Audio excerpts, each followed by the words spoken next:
Hello everyone, it's Tick here, and welcome back to A Hat in Time. Last time, we began and did a fair bit of the Alpine Skyline, while also obtaining the Time Stop hat, which lets time turn to a crawl. Now, we're on our way to the final area we need to actually explore, the Twilight Bell. Beginning with the Twilight Path, however. And as you can hear, the music's vanishing. The Twilight Bell is just ahead. Now it's replaced with eerie bell sounds. In case you couldn't tell, the bell's needed. What the bell will do for us is it will allow us to use all of these dweller-made paths, but this is by far the most annoying bit of parkour for the bell.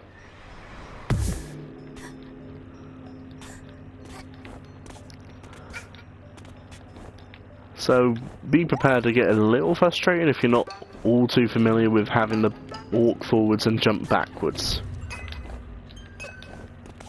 The Twilight Bell is just ahead. Here we go. Back over to where we were.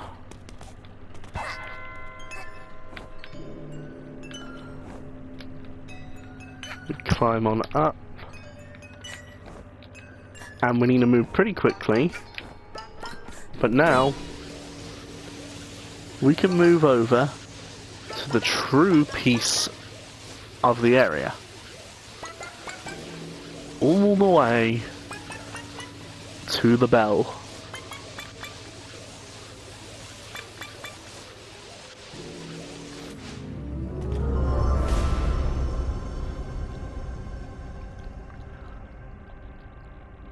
As you can see, within the bell is what appears to be stars. That thing. If only I could reach it. Now, we normally couldn't reach it, but thanks to having the hook shot, we can. And as you can see, by ringing it, we enter the Twilight Realm. This place is very mysterious.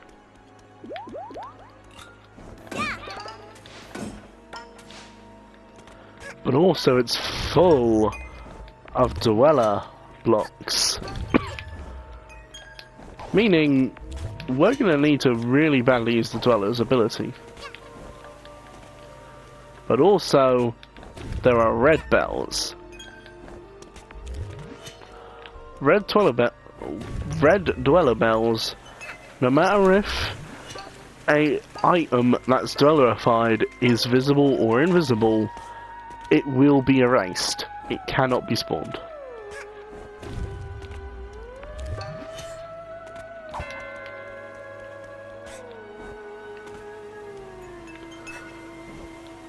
There we go. Luckily, the red bells aren't all too bad to get around. There is also, though, an item underneath here being more yarn.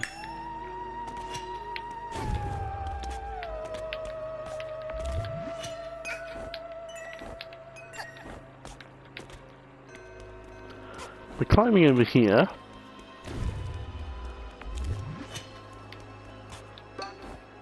You'll see just how rapidly this place can be difficult to jump around. Thanks to these dweller bells. And now we have a key. And we can already see where the timepiece is.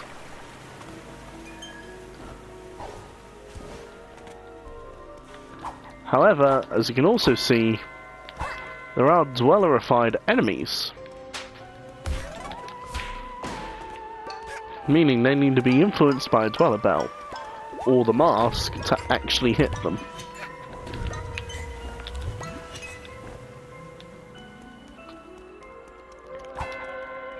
This bell is also on a timer.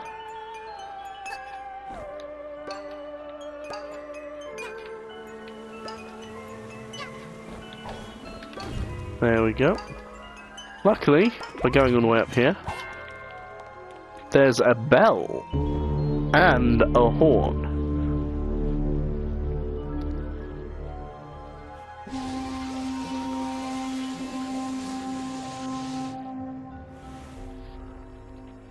We will need that horn eventually. But for now, let's progress through the area.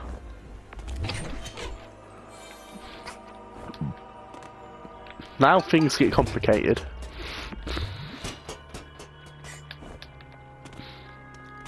From now on, we're on the hunt for a key.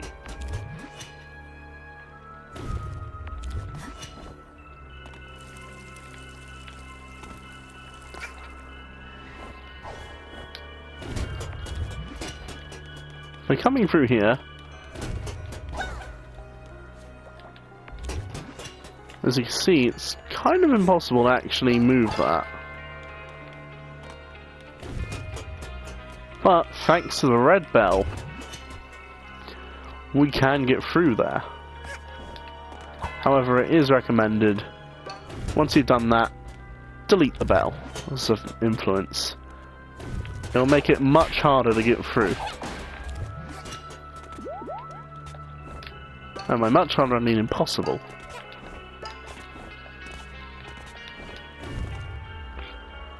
As you can see though, we need to move the gate down further,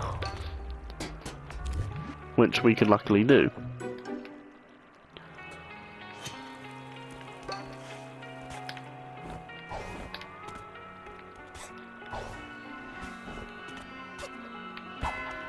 By hitting this bell, it creates an increasing area, which then proceeds to decrease. And there's more yarn if you can do it in time.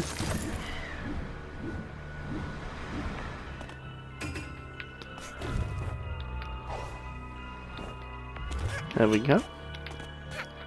Now we climb back on up towards the door that we have recently opened up. And through here are a lot of dweller bells.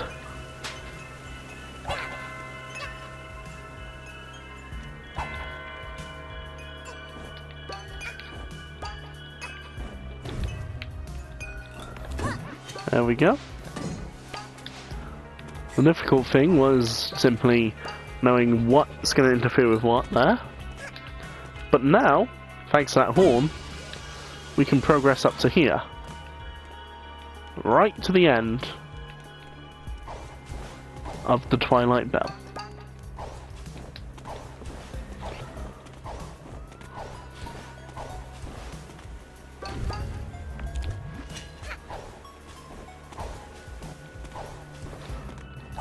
We hit this bell, and all we have to do is climb up the stairs.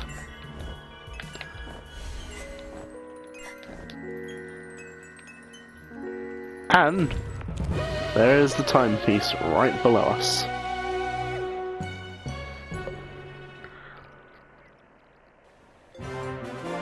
We cleared the Twilight Bell.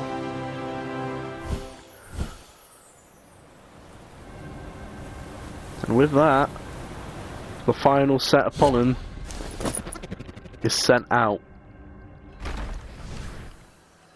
Alpine Skyline, the illness has spread. That pollen is a disease-like illness, which is causing everything to now go majorly awry.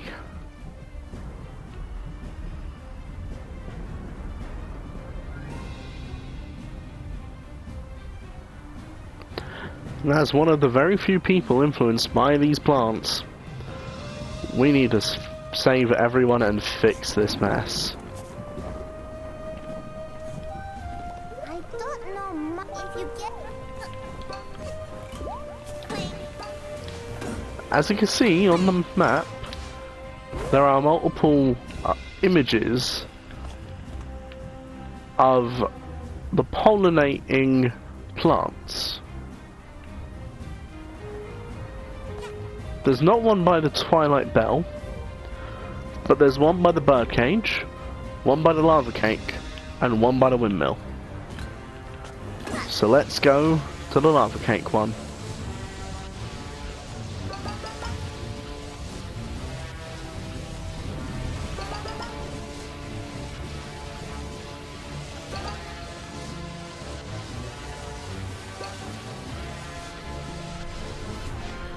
Now, since we're at the sizzling lava split, as you can likely guess, we got to go this way.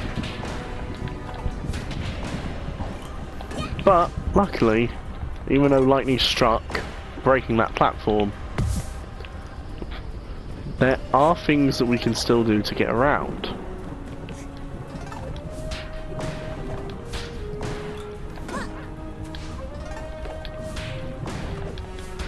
There we go. We need to head up so we can head towards where this pollinating plant is.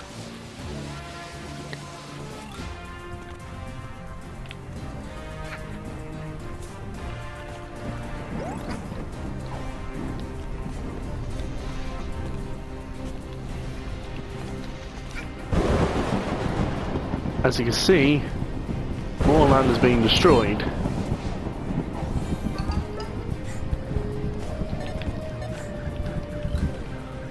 But now, we're coming up on the plant.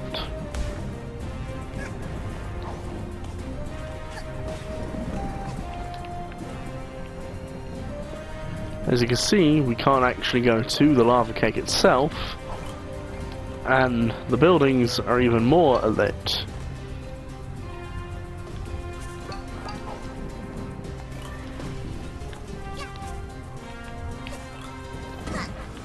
There we go. By going over here, and towards the first plant. Now this plant can actually attack us.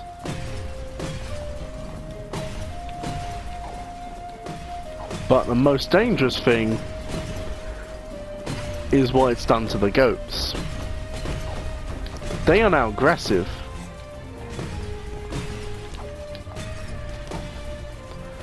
And I wish I paid more attention to where I was walking.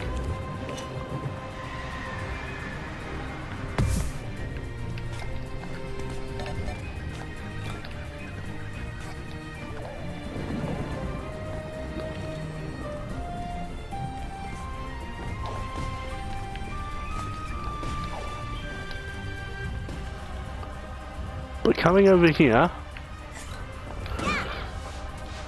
as you can see, the plant is still trying to attack me.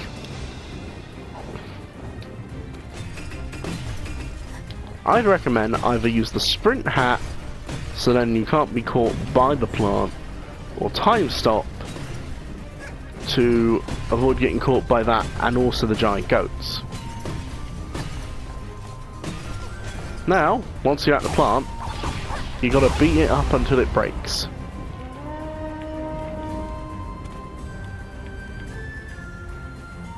And with that, one plant is down, 2 remain.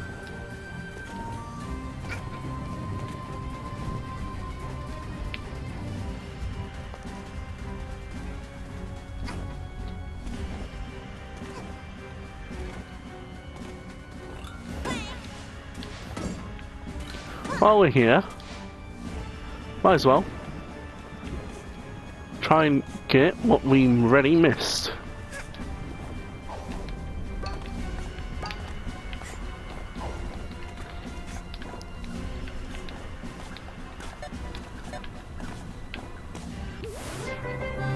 By collecting that PCR, we actually finish Ember Summit.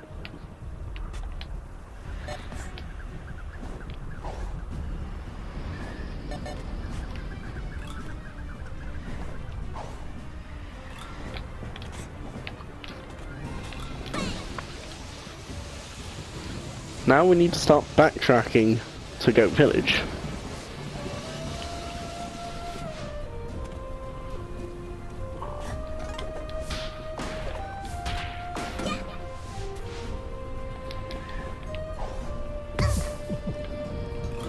Luckily, you can actually use self-damage if you're close enough to an end to quick warp.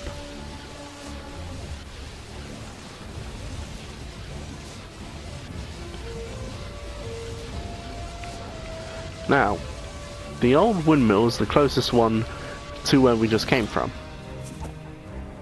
So, henceforth, next stop, enter the windmill.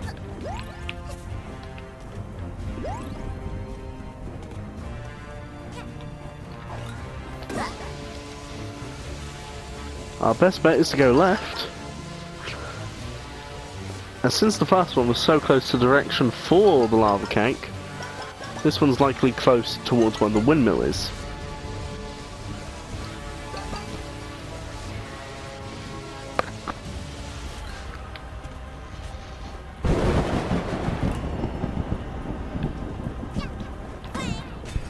You need to avoid touching those plants.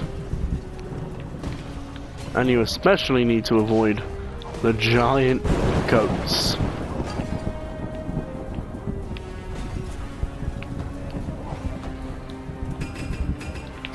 Here we go.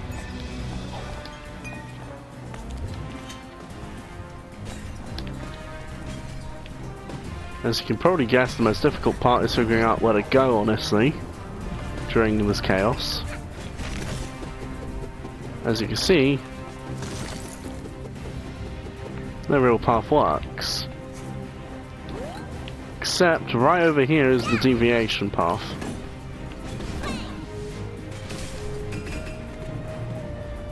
And once more, the plant now knows we're here and tries to attack us with giant beam attacks. Or so it would be if it wasn't actually a fawn.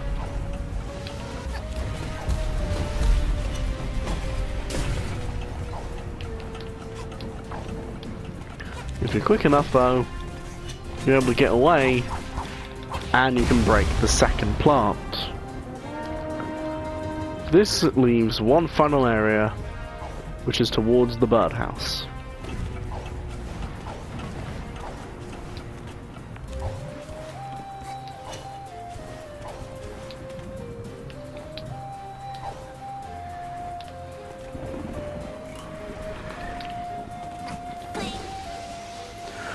We zoom along, and luckily this is a one-way trip straight back to Goat Village. So our final objective, as we can see over there, is towards the birdhouse.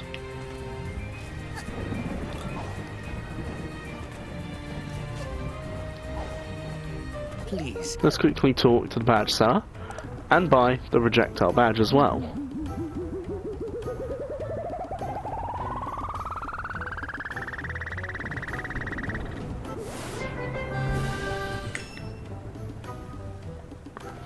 Now we can shoot a beam. But of course the Fast Hatter is an exceptionally better badge.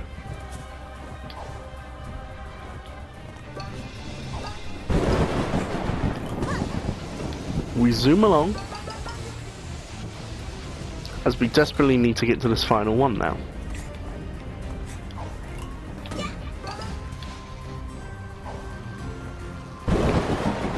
Uh-oh.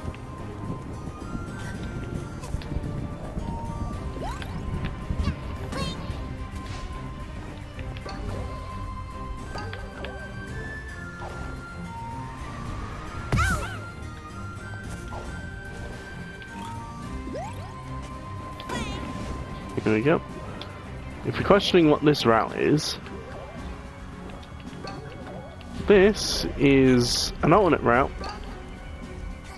to the upper area, and the main reason you would want to come up here is a side path.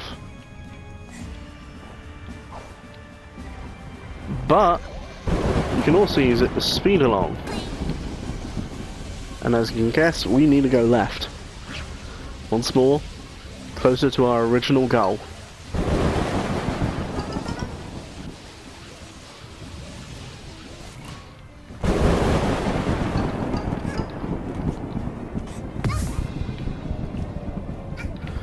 As you can see, the place is very much now in disarray.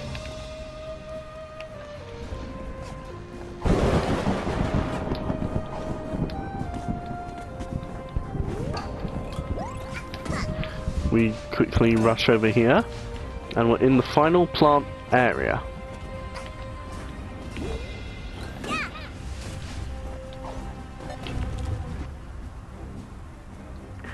And there it is, the final plant producing this illness.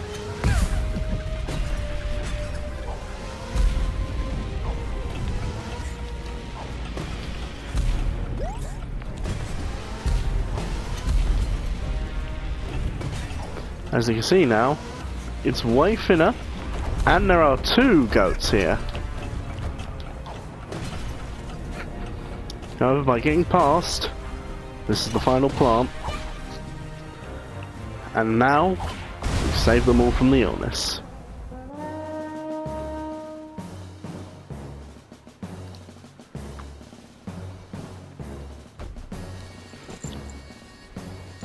Is it over? The air is clear again. And the goats seem to have come to their senses again. I don't really understand it, but I assume we have you to thank. We found this in a cluster of those flowers after they wilted again. You were pretty insistent on going after the others, so I guess it belongs to you? Thank you for helping us.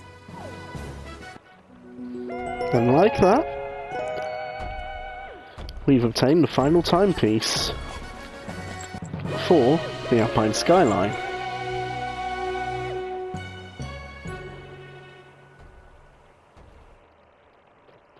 Or so I would say, if of course there weren't time rifts here too.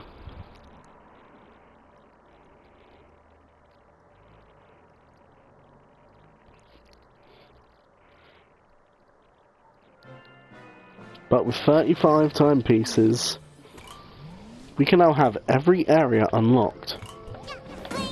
And I might as well quickly unlock it, due to it being right here.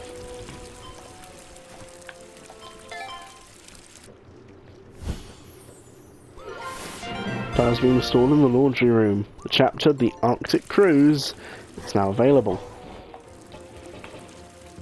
So now we have every chapter unlocked.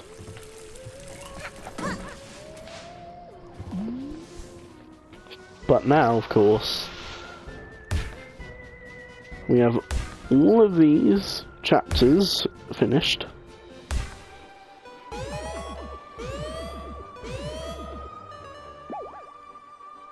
Both time rifts that are blue appear. And even the chapter's finale finished, which was The Illness is Spread. As you can see though, we're still missing the purple rift. But don't you worry.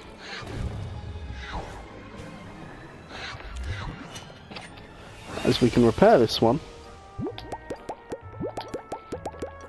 And put in the crayons. And that opens up the relic rift for this skyline.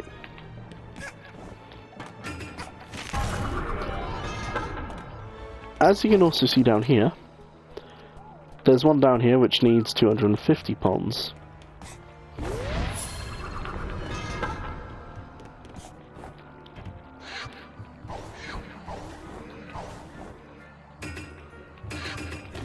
So now, there's only one more that we actually need to locate, being for the Arctic Cruise.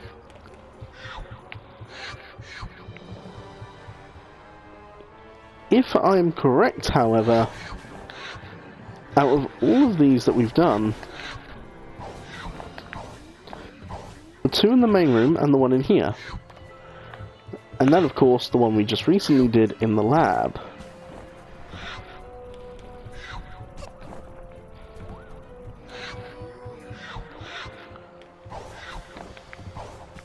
If you remember though,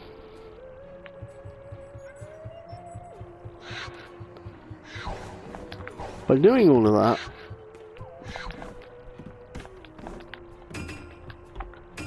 why don't we have a quick check on our diary? Day 24. What the heck was all that about? Those nasty plants flowered and infected the big goats or something. All I know is that they got real angry and things got real stormy, and it was a bad time for everyone. Hat Kid doesn't fully understand what happened, but that doesn't matter.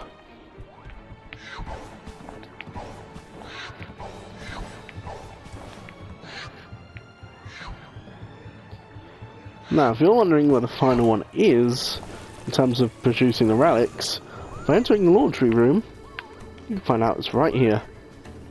And it needs 300.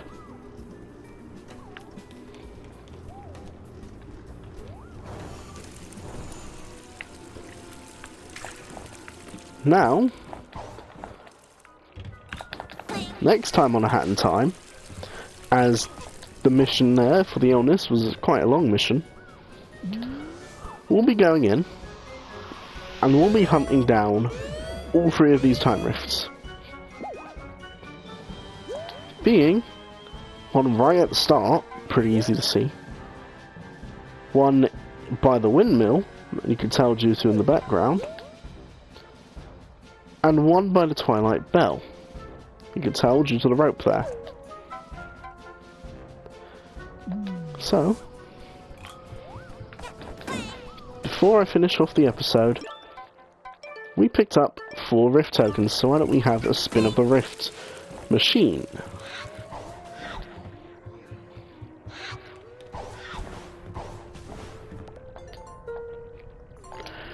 So let's see what we get. A 1-star hat flare? Nope. A no-star remix? And then a 1-star hat flare again.